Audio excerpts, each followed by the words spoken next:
or of this size 10 years from now, but we enter into a lease agreement that has this sort of extension, a long extension period. So I guess the first thing I just wanted to talk about, first of all, is the Port of Olympia looks at our relationship with the Timberland library system. You are a partner of ours. We're both, junior taxing districts. We understand some of the challenges and that you're going through with the way that you fund yourself through the tax levy and some of the challenges that that can bring. We recognize that working with you and finding a solution that gives you the highest degree of security and flexibility at the same time with the state you're in, that's a priority for us. And I haven't had long conversations with our commission about that, but I can feel very confident that they would all universally agree with that statement. The Timberland Library System is a treasured piece of our community. So I guess the thing that I kind of want to let you know is what we can do, and let me pull up an example of the lease so you can kind of see what I'm talking about here. Unless, Andrea, you've already got those, let me see if I can pull them up too.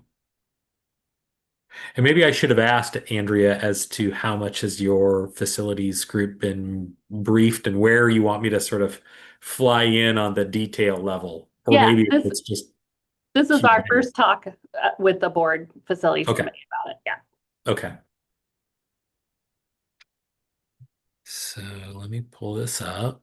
Bear with me.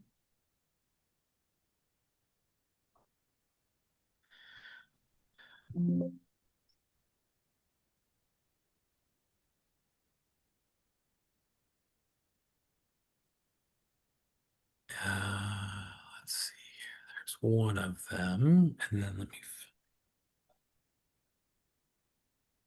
sorry, the tech is getting getting the best of me right now.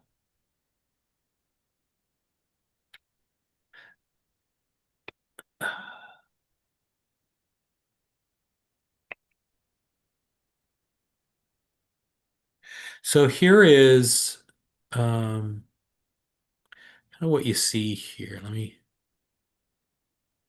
these land lease agreements, these long-term agreements, they can be pretty daunting in understanding. Um, We see uh, nothing. yeah. Oh, sorry, that is not working. Let me see if Yeah, I can that's give you. exactly correct. Oh, there we go. I had to send a request for the ability to share screen, so you should have just gotten a share screen request from me. I made you co-host, so give that Oh, a shot. I don't see the notice. oh, there we go.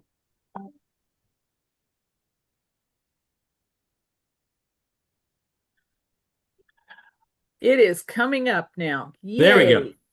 Okay, so Wait, this wait. is an There it is. example of, you got it? It's up now. Yep. Oh, wonderful, wonderful.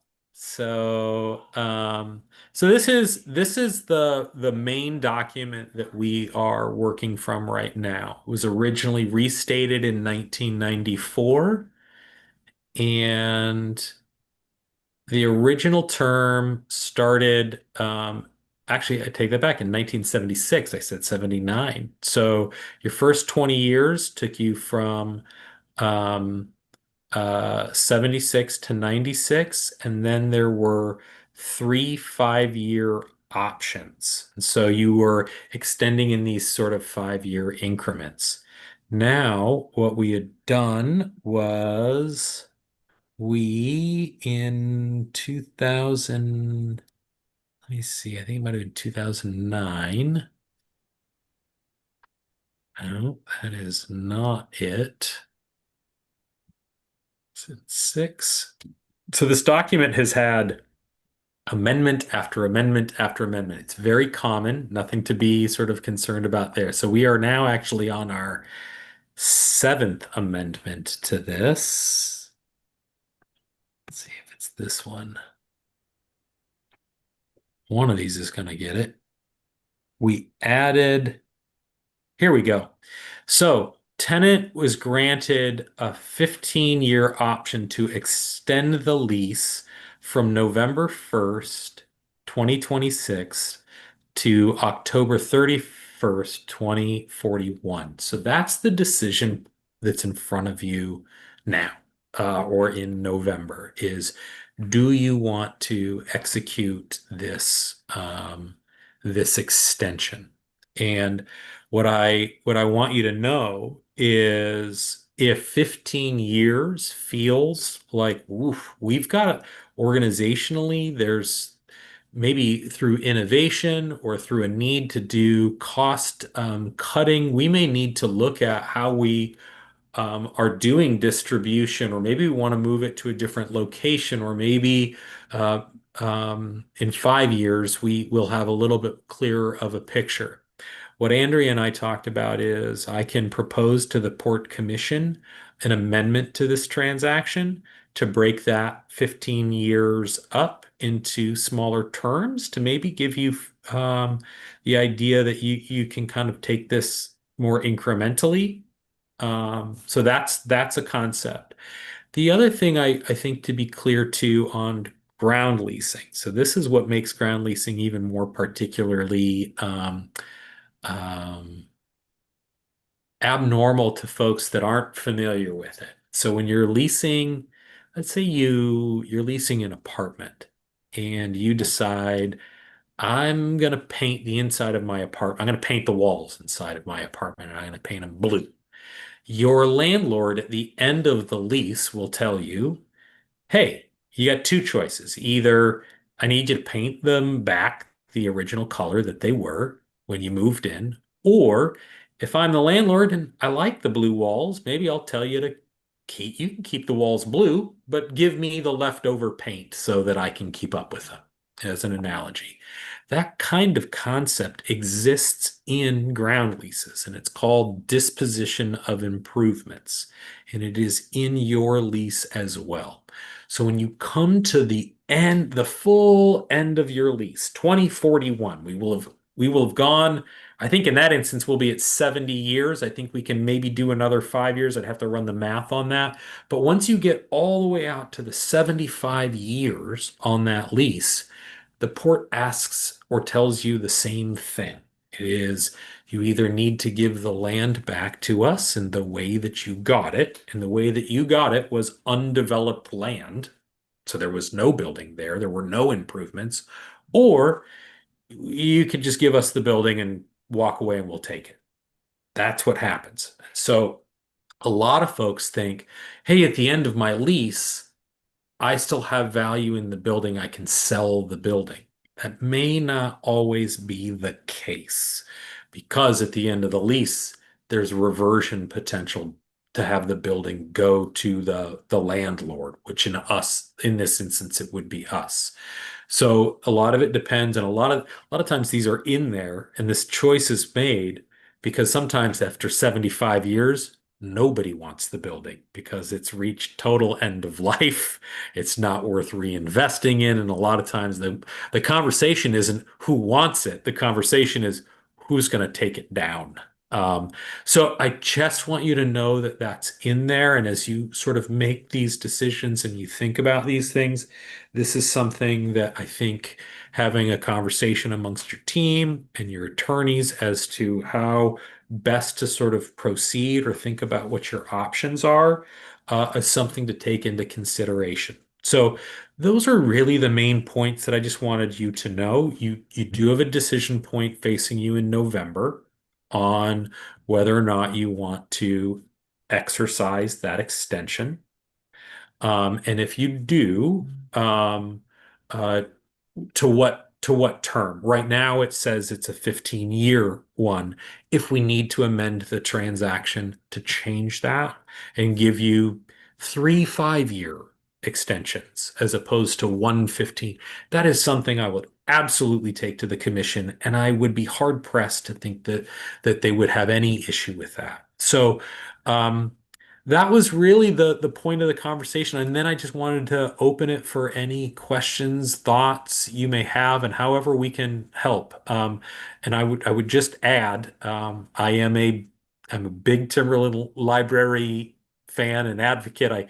I have to be impartial in my role that I have here, but as a library user, and then I worked with Timberland Library. I was previously over at the City of Olympia as the economic development director there, and worked on getting the library into the Capitol Mall was a project that I worked closely on. And I also serve as a board member on the Economic Development District, which is the same footprint as the Timberland Regional Library District, and it's to assist in getting economic development funds in the region. So I also do think regionally as well. So with that, I'm happy to answer any questions and see what we can do. Is that what you were looking for, Andrea? I hope. Mhm. Anything else that I may have missed or any questions you may have? I think the one other question is also that with this renewal, there is an increase to our lease, correct? Yes, and I don't know what that specific amount is. I don't think it's a massive amount, but I'd have to pull up. I have the lease documents in front of me, but I do not have the uh, sort of rental rate and payments there. But that is something I can track down if you would like. Yeah, I think that would be helpful for a discussion. Okay. When I talked to Mike about this initially, because we got notified, hey, your lease is going to be up and you have a renewal, a 15-year renewal option. And I said, can we talk about other options? So he's been really great to talk to about what the options are, um, explaining our budget situation and kind of the unknowns at this point in time. Mike, how soon do you need a decision from the board about which lease option we would like to pursue so that you can get in front of your commissioners for their approval as well? Here's the thing. I know there's something large happening in November for you that will um, likely have an impact on your decision. So let me see what I can do to push out that decision point without having to further amend the deal. So what I would like to do is give you guys some breathing room through the remainder of the year. And if we can push that decision point to January 1 as opposed to November 1, I would imagine that gives you just you're going to know one way or the other what your options are. So that to me feels like the first sort of logical, regardless of what the situation may be. Let's see if we can just push that November 1st date to a January 1 date. And so I'll ask our attorney if that is something that requires significant um, change. But that I will put that on my to-do list and get back to you as soon as possible. But if theoretically that wasn't an option, and we had to know by November 1st, what we would be looking at would be if you just wanted to take the full 15 years, like, hey, we're not amending anything, just we'll take the 15 years as is, you could tell us that I believe here um, pretty quickly. I think there's notification dates in the lease. If we needed if we're going to amend the transaction and we couldn't bump it out, we have two commission meetings a month, so I would need to take this to a commission meeting in October, the second commission meeting in October, to get you guys as much sort of runway on this as possible. I think we're going to be able to get around that though and get to a January 1. That would be really lovely. the Okay. January 1, because we've been here for 50 years. We've been pretty You're not good. going anywhere. Yeah. We've been pretty good leasers. We You've been haven't excellent. raised llamas in the backyard or anything. No, we've got no complaints of that. Yeah. So, And this is truly a time of flexibility. It does feel like we juggle a lot, and at every corner there's a new surprise or a yeah. new, I guess we're going to be figuring this one out. So Yeah. it'd be great if we had a little bit of breathing room on this. Okay. Let me work on getting that for you first and foremost. And And I then, just spoke like I'm speaking for the entire board. Let me tell you, I'm speaking for myself, and there's another board member on here who may say something. okay. I generally agree with that. There was a off-leash dog coming at us while I was picking up my child from daycare, so I wasn't fully tracking, but I appreciate the effort to give us more breathing room, and I think that will certainly be appreciated because outcomes of November events will certainly impact our thinking. So, in alignment there. Okay. And I just want to say for the record that any moving Timberland does of their centralized distribution center does require pretty significant planning because of all of our network connections come and our end up here at the service center. So we're talking about major equipment moves and coordination that would need to happen in along with the E-rate cycle. So I would anticipate ideally a 2-year planning period if we were to move out of this location, realizing that's my ideal world, but a minimum of a year at least. So I just want to throw that out there as a thing for us to consider. So when Mike and I talked, I was like, what's the minimum lease we could look at, and feeling more comfortable with 3 years as a potential for his commission as well. So just throwing that out there for future conversations as needed.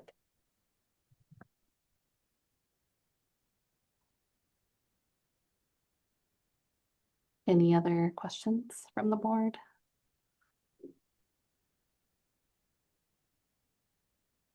No, I'm good. I could explain this to the rest of the board.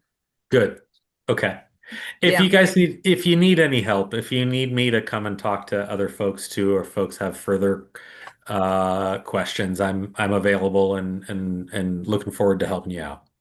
Thank you. It's always nice to have somebody else paddling with us. Happy to get in the canoe. Yeah. Thank you, Mike. Okay. Thanks so much. I'll look for your email. All right. Take care. All right.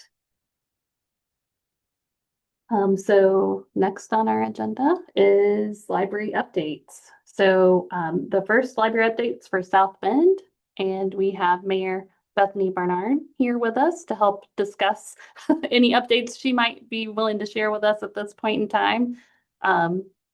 We have kind of missed communicating since I've been gone for 2 weeks, but we were chatting yesterday in email about a few different things. So Bethany, do you have anything you want to share with the group to start off?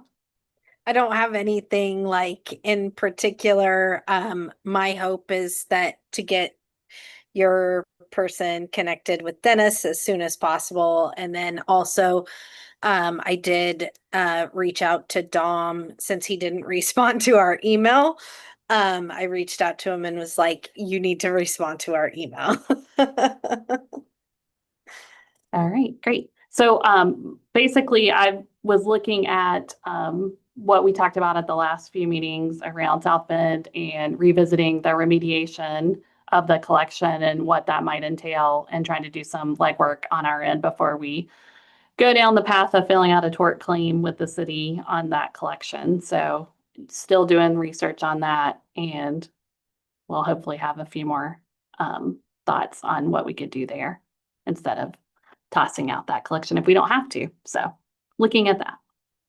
Yeah, and the tort claim is the way that it would go through our insurance. Yeah. Any other questions at this point? Okay. All right. Thanks for joining us, Bethany. I appreciate your time.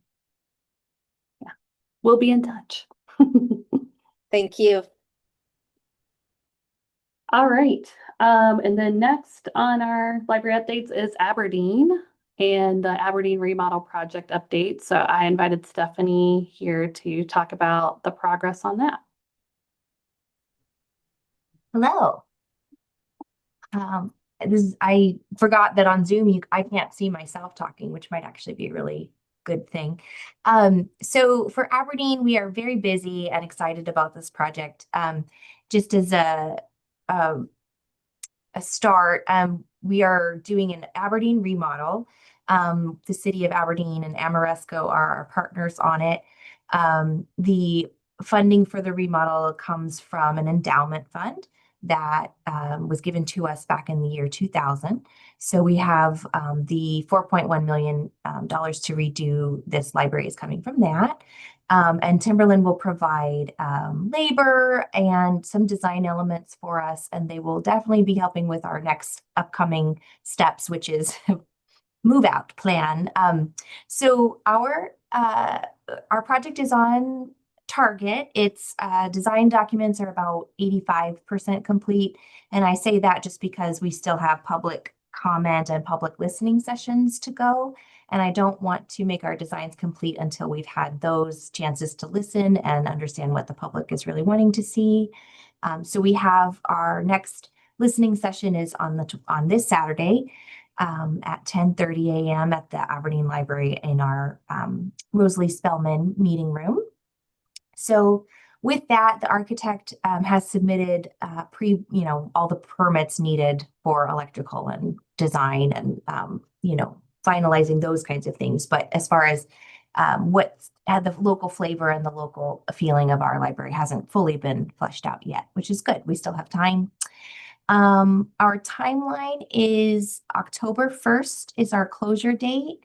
And May 1st is our tentative reopening date, May 1st, 2027. So we're still on time for that. And we're on schedule to start bringing in the construction folks on November 1st.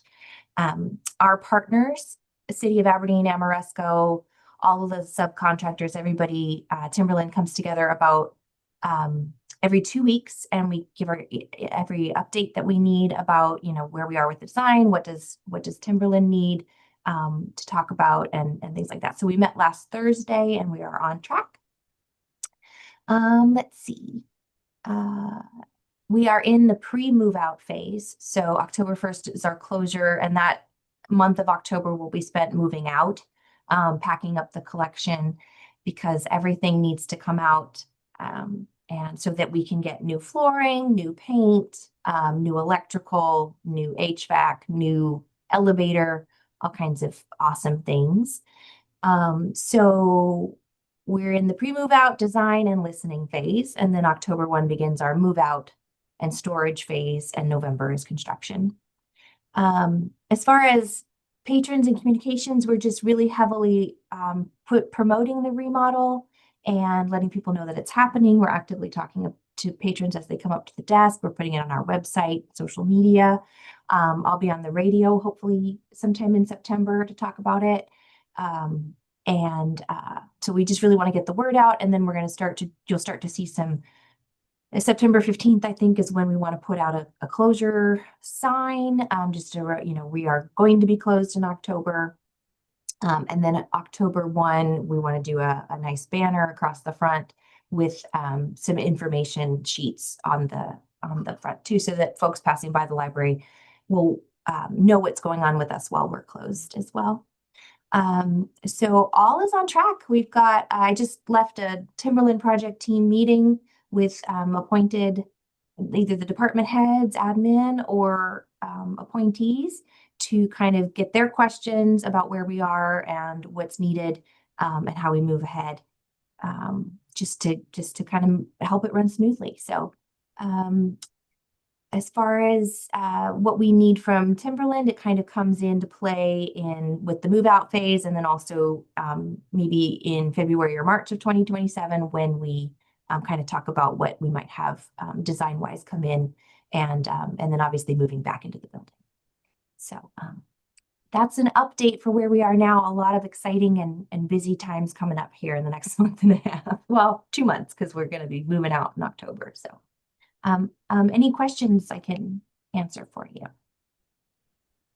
So, Stephanie, I've been really impressed with your social media presence. And I'm also impressed that some friends that I was just like casually visiting with told me all about going to the Aberdeen Library and hearing all about the remodel and the move out. And we're feeling really good about having, just basically a chit chat conversation that gave them all the details. And so, good job. Thank And you. then personally, I'm looking forward to seeing the bathroom plans because the Aberdeen Library was the first library that really brought to my attention how much money we spend on cleaning and how it can be made easier. So for some unknown reason, I can't wait to see what's going to happen to the bathrooms. I understand, Tony. There was a lot of money that we had to do on cleaning those bathrooms a particular year not too long ago. So yes. Yeah, yes, I Yes. learned a lot. Yes, there's a lot.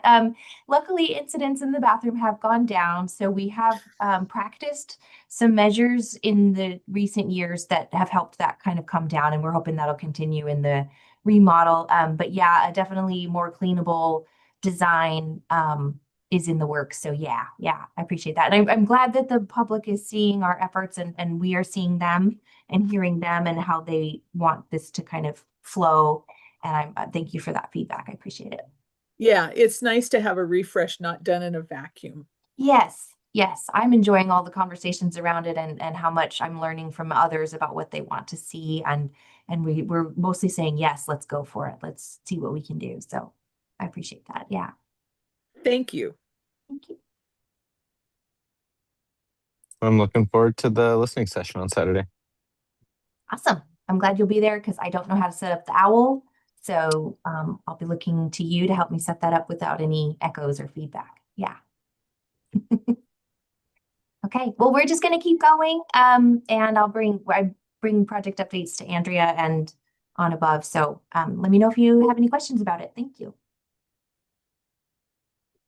Stephanie, can I ask you one quick question? Absolutely. Just because I got to attend that first listening session and saw Sarah Livingston's presentation of the dreams for the kids area. Yes. Do you have a sense at what point when you'll have a finalized idea of what's going to go? I do. So this next presentation on Saturday is going to include the next version of our floor plans. So it will have some stuff filled in, not just the blank floor plan, but more of where we're thinking our shelving goes, where our service desk goes, where public computers are going to be. So more of that, where more landing where things are going to be, and then just getting some feedback about that. And so I think after that session, we'll learn, yes, this is kind of more of a concrete settled. And then the next session would be more about like design and colors, like what kind of vibe presence do we want to have as a library? So, and what should stay and what should be kept. So I think I'm going to say, mid-September and into that last session on September 26th, definitely we'll have like a final layout, maybe mid-October. Great. Can you just talk for a few moments about how you've set up the different committees that are helping you make decisions with the library stakeholders? Yes, thank you. Yeah, so we wanted to make sure that the community got a chance to for their input on this one, because it's not just my library or Timberland's library, it is everybody's library. And so we talked about what's important to Aberdeen and Aberdeen as a community, and created some committees around, what is special about this particular library. And that came out to be a local history, our efforts to preserve Aberdeen's local history, but also, Pacific Northwest history and the surrounding areas. And then artwork. So our community is really deeply involved in art, and we have several really fine art pieces that haven't been preserved or taken care of as well as we would like. So we want to see them stay in the library, and then we want to restore or make them shine or have them really be a present feature in the library. And then that committee is also talking about what further artwork we would like to collaborate with the community or local artists on to bring into the library for the new space. So artwork committee is important. Let's see, we've got a grand reopening committee, which everybody also is excited about. We're going to have, we want to have a big party and also some nice performers or something during that event, or even the whole month of May is what we're looking at. So grand reopening, let's see, youth spaces. So birth to 5 spaces, early learners, primary, school age folks and teenagers are a passion of our community. And we want this to be a place for those folks to each have their own developmentally appropriate space. So we were really deciding where those were going to be in the library. And we opened up about, I want to say it's like 600 square feet to the public that is currently staff only or private space. So we're opening that up to the public and giving teens their own space. And so everyone can kind of spread out and be, in their own age appropriate spaces where they can kind of hang out and explore the library in different ways. So that's the missing one. But anyway, we wanted to make sure that our important stakeholder groups were in on those conversations. So we reached out to our library advisory board that works with the city of Aberdeen, and then our Friends of the Aberdeen Library are very important supporters. So we had like a representative from each of those come on to these committees and then work with a Timberland staff member to kind of talk about each of those areas and come up with some recommendations. They are free to talk to any member of the public. They are free to look for ideas, designs from other libraries, from other spaces, kind of bring forth a recommendation to kind of a general committee made up of all of those groups plus Timberland to say, here's what we think and here's what's possible. And then we kind of go from there. So we're in that listening phase, which is really, really exciting. I'm kind of happy that I get to oversee and look at each committee and say, oh, you guys are doing so great, working together, talking to each other. I think your ideas are going to be really cool in the end. So yeah, that's our committee work, collaboration. All right, great. Okay. Any other questions for Stephanie or me before we move on? All right. Okay. Thank you for having me. Yeah. Appreciate it. All right. So next on the agenda is the North Mason EV charger proposal that we received.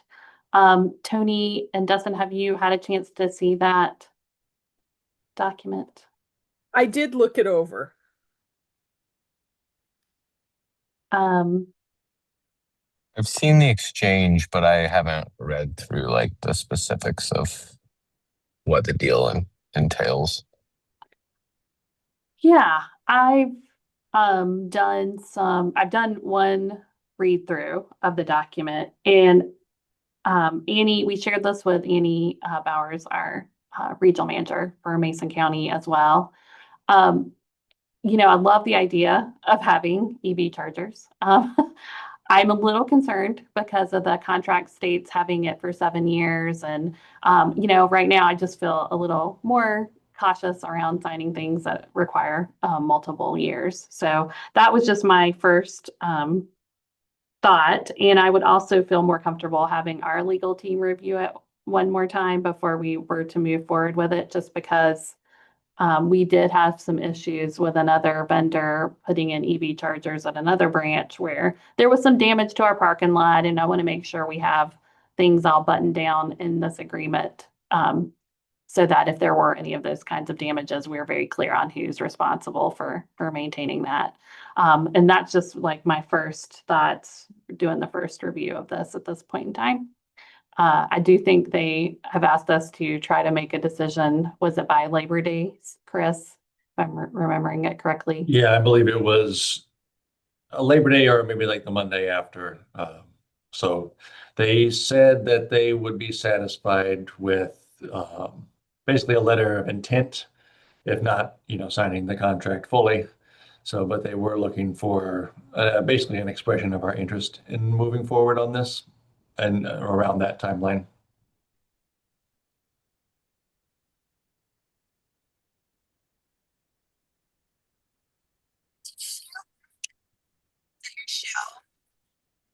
Um, the chargers they're putting in, you know what level charger they're?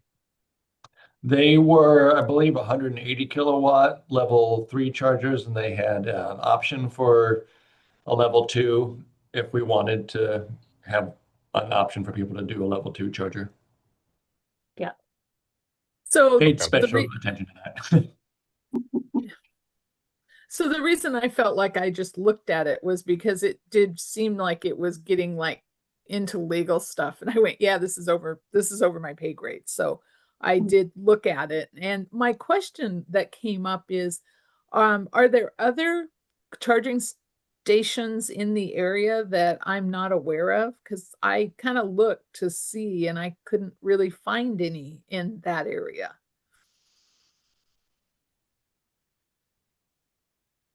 And I see Chris is looking quickly. I am, yes, I'm curious about that myself now too. I drive up through there a fair amount, and I don't think there's much in the way of like level 2 or 3 chargers anywhere in that proximity, really. Google Maps, when I checked, looks like there's like 2 slow chargers in the area, but you know, maybe the kind that you like plug in while you shop at Safeway or something. Yeah.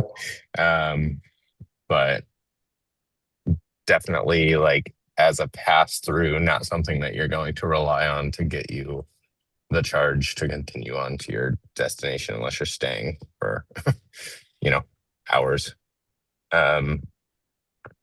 So it seems like a good market fit in a sense for them to have something, add something there, whether or not we are the right spot. And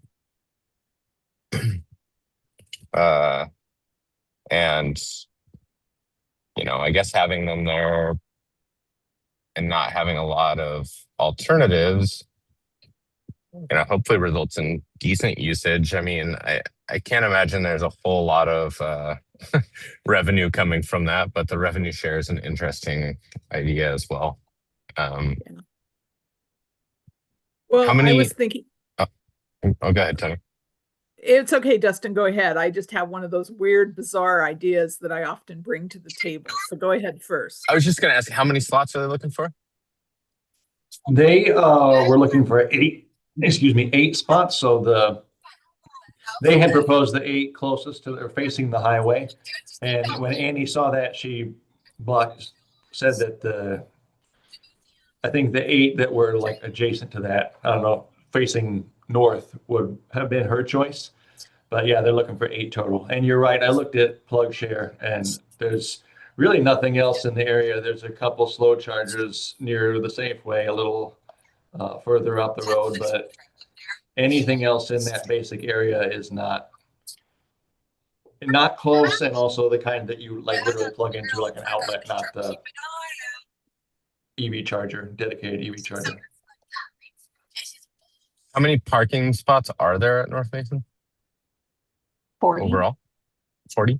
Quite a few, yeah.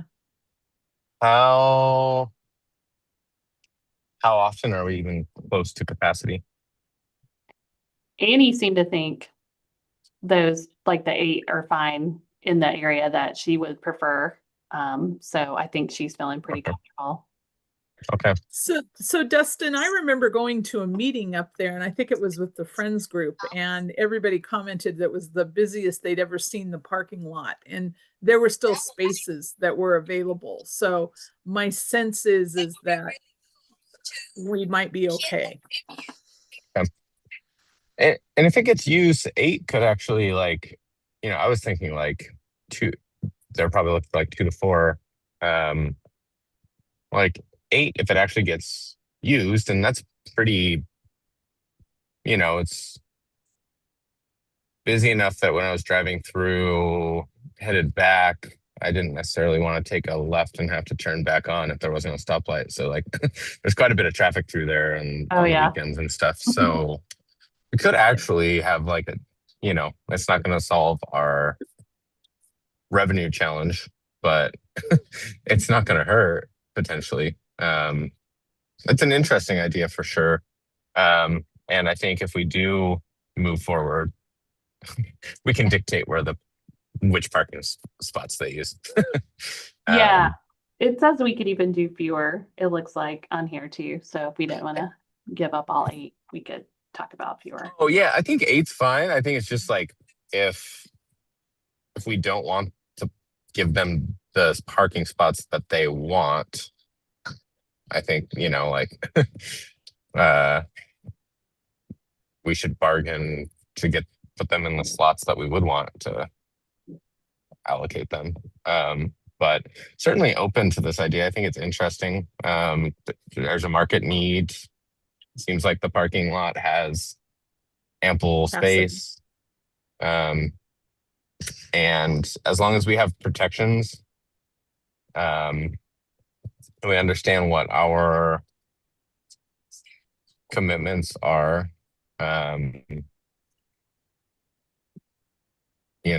around like anytime I think about something that's from the perspective of taking on something that's not costing us something and even bringing in revenue, it's like, what liability are we assuming, right? And so if we have protections for that, one thing that we are liable for will erase by probably a wide margin any of the revenues that we're getting from this. So just as long as it's vetted and we have protections in place, I'd certainly be personally intrigued by the idea and worth having more of a conversation about. Well, and the fact that Andrea is going to run this by legal again made me feel good too. So South Bend just got 2 charging stations put in, and I'm amazed that over the weekends I've actually seen cars like waiting to get into the spaces before they continue. And service to the community, they've had auxiliary bake sales where normally the bake sales are in front of Pioneer Grocery Store, but some enterprising kids walked across the street and brought a little table and had a little bake sale in front of the charging stations for those people who were waiting, which I thought was like great community service.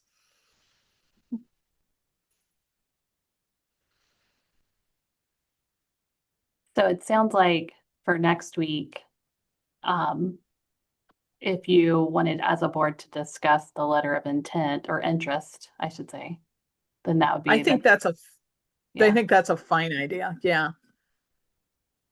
And then we can proceed with contacting legal to review the contract and get any additions or edits that we need in there. Do we know if they are? Have we talked to them to see if like any other locations potentially align with this or like other projects? I'm assuming we have some locations, and I'm definitely not willing to give up 8 parking spots in Amanda Park, but there are some probably some locations, because we do have some pretty rural locations where there's Ocean a market Ocean need. Park comes to mind. And then we can play the game called visit all the EV chargers at all the TRLs. I love it. You can get a button. It might be fun. We can certainly ask them. Might be worth it if we're entering into an agreement already and vetting all of this stuff. If there's another fit, like anything, if there are benefits to it, they achieve hopefully some scale to it.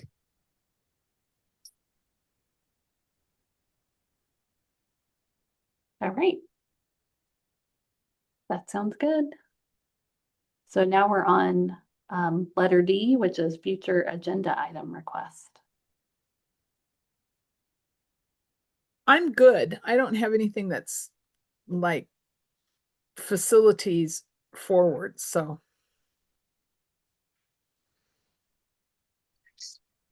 good for now, but Yeah. if I think of something else, then we'll get it added before the next one.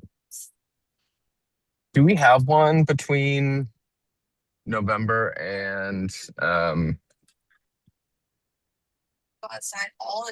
like after November? Just thinking about if the We have one December 10th. we have one December 10th. Okay, that's good Do I get points for knowing that? Like that? for sure. Andrea is smiling and shaking her head. Yes. So I feel Yeah. good. We have October 22nd and then December 10th. Those are the next facilities committees.